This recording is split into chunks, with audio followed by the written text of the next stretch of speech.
less than a handful of megacorporations dominate every aspect of our lives. That may seem like an exaggeration, but from the breakfast that's on the table in the morning, to the mattress we sleep on at night, and everything we do, put on, or consume in between, all are largely dependent on these corporations. These are investment companies of immense proportions, and they manage the major money flows on Earth. They are the protagonists of the play which we are currently witnessing. So as not to take up too much of your time, I've summarized the most important information as briefly as possible. How does it work? Let's take as an example a company like PepsiCo, which is the parent company of many of the most popular soft drinks and snacks in the world. There appear to be many different competing brands, but they all come from the factories of a small number of corporations that together have a monopoly on the industry. Within the packaged food industry, there are a number of other major companies, such as Unilever, the Coca-Cola Company, Mondelez, and Nestlé. On this image, you see that virtually every well-known brand in the packaged food industry belongs to one of these corporations. You can easily get this kind of information. You can verify it on the websites of the relevant brands or on Wikipedia. Companies of this size are usually publicly traded and have a board where the largest shareholders call the shots. On websites like Yahoo Finance, we can find detailed company information, including who the largest shareholders of these companies are. Let's take PepsiCo again as an example. We see that 73.14% of the shares are held by no less than 3,379 institutional investors. These include investment companies, mutual funds, insurance companies, banks, and in some cases governments. Let's look at who the largest institutional investors of PepsiCo are. As you can see, just 10 out of the 3,379 investors account for almost 1/3 of all shares. The combined share capital of these top 10 has a value of approximately $60 billion. But of those 10 investors, 3 own more shares than the remaining 7. Let's remember their names and let's see who owns the most shares at the Coca-Cola Company, Pepsi's big competitor.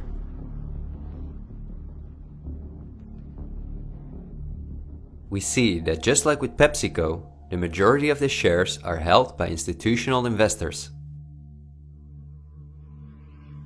Let's look at the top 10 and start with the last one of them.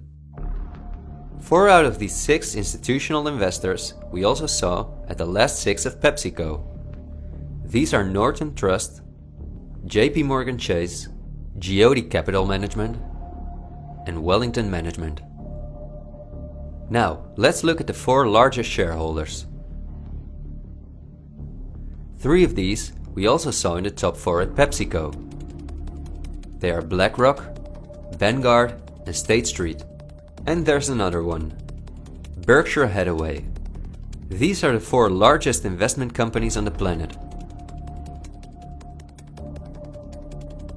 PepsiCo and Coca-Cola are anything but competitors. But also the other big companies that own many brands, such as Unilever, Mondelez, and Nestlé, are owned by the same small group of institutional investors. And you don't only find these names in the packaged food industry. For example, let's look up on Wikipedia what the largest companies are within the technology industry. Facebook owns WhatsApp and Instagram. Together with Twitter, they form the most popular social media platforms in the world. Alphabet is the parent company of all Google businesses, including YouTube and Gmail, but they are also the biggest sponsors and developers of Android, one of the 2 operating systems on which almost all smartphones and tablets in the world run. The other operating system is Apple's iOS. Finally, if we add Microsoft to the other 3, we see that 4 companies produce the software that almost all computers, tablets and smartphones in the world depend on. Let's see who owns the most shares of these powerful companies. If we look at Facebook, we see that more than 80% of the shares are owned by institutional investors. These are the same names we saw in the food industry. Again, the same investors at the top. Then Twitter, which with Facebook and Instagram makes up the top 3. Amazingly, we see that the company is also owned by the same investors.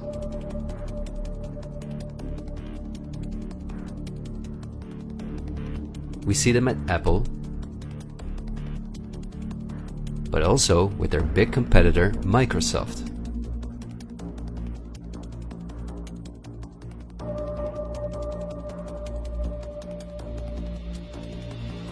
When we look at all the other companies that dominate the technology industry and build our computers, TVs, smartphones and household appliances, we see the same big investors who own a majority of the shares.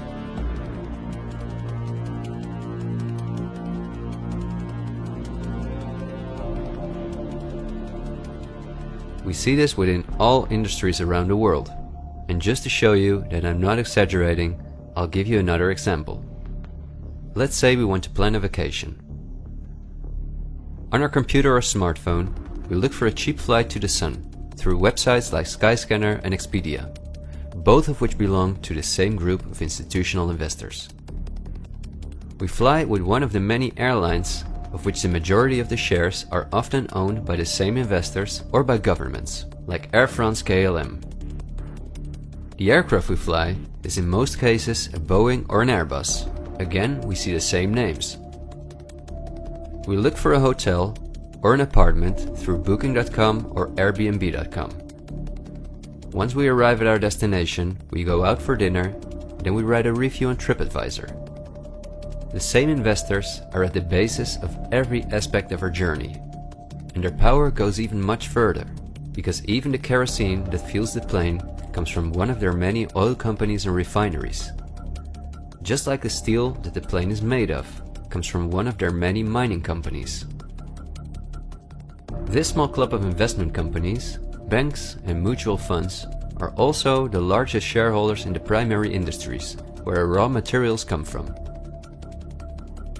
If we look on Wikipedia for the largest mining companies in the world, we see that their shareholders are the same institutional investors we see everywhere else.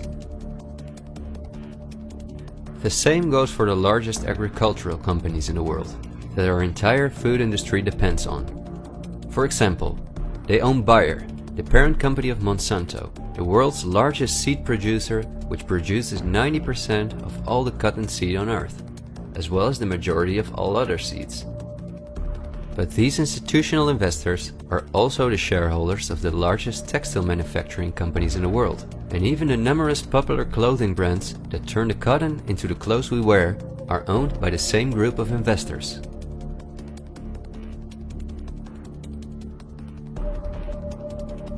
Whether we have the world's largest solar panel producers or the largest oil refineries, the shares are managed by the same companies.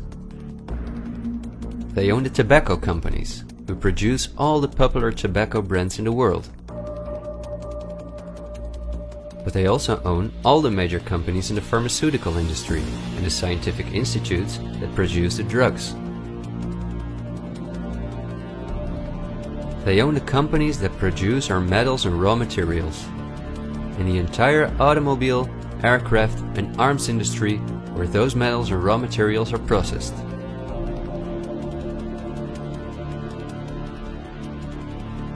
They own the companies that build our electronics.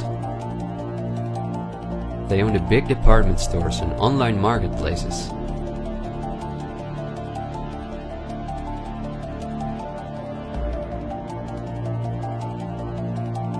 And even the payment methods that we use to pay for their products.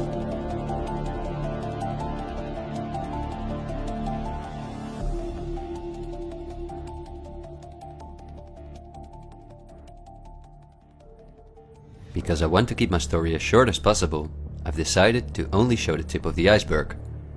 If you decide to investigate on your own, using the sources that you've just seen, then you will discover that even many of the most well-known insurance companies, banks, construction companies, telephone companies, restaurant chains, and cosmetic brands are owned by the same institutional investors we just saw.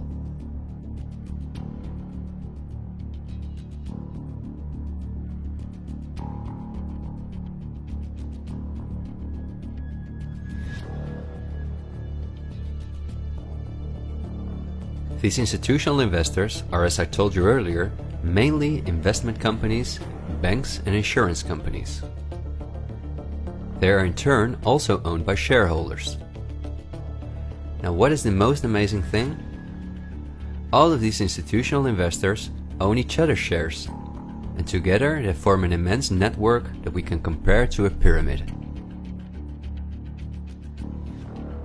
The smaller institutional investors are owned by larger investors, who in turn belong to even larger investors. The visible top of this pyramid consists of only two companies, and we have seen their names many times by now. They are Vanguard and BlackRock. The power of these two companies is something we can barely imagine. Not only are they the largest institutional investors of every major company on Earth, they also own the other institutional investors of those companies, giving them a complete monopoly. According to a report by Bloomberg, one of the most respected institutions in the world in the field of financial data and analytics, experts expect that by 2028 both companies will collectively manage about $20 trillion in investments, and in the process will own almost everything on Earth. The same Bloomberg called BlackRock the fourth arm of government, because it is the only non-government entity that has a close relationship with the federal banks, also called the central banks. BlackRock not only lends money to the federal banks, but is also their principal advisor and the developer of the computer system that the federal banks use. Dozens of BlackRock employees had senior positions in the White House during the Bush and the Obama administrations, and currently under Joe Biden. BlackRock CEO Larry Fink is a welcome guest with many heads of state and politicians, and understandably so. He's the face of the company that pulls the strings.